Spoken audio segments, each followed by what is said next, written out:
plus de 75% des fonctionnalités logicielles qui sont mises en production sont jamais ou rarement utilisées, avec notamment l'étude la plus récente pendant la pandémie là, de Pendo, donc une grosse plateforme d'analytics justement pour analyser les taux d'utilisation des logiciels. Ils sont arrivés à 88% quand même Oh, ouais. sur de la donnée Ouais. réelle comportementale sur 350 millions Hey, d'utilisateurs. je suis content de l'entendre, j'ai pas updaté mes slides. Donc, Mais je lis Ah, cette la slide-là avec slide. le pie chart, là. Ouais. ouais, donc non, mais extrêmement important. Mais toutes les études s'enchaînent justement depuis des années, et ça reste plus ou moins stable. Et quand on regarde justement des équipes, par exemple, j'avais déjà vu des études chez Amazon. Ouais. Amazon, pour les très bonnes équipes produits, eux sont à 50%. Donc là, on fait juste imaginer, quand on est, mettons, à 80%, j'ai 2 fonctionnalités sur 10 qui vont vraiment générer de la valeur et de la croissance pour mon produit, puis résoudre des problèmes pour mes utilisateurs.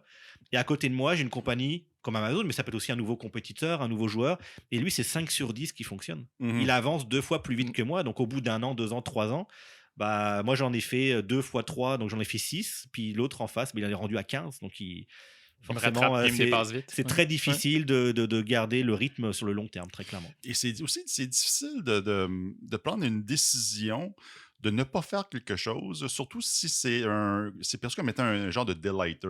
Tu sais, Ouais. comme le modèle de Cano.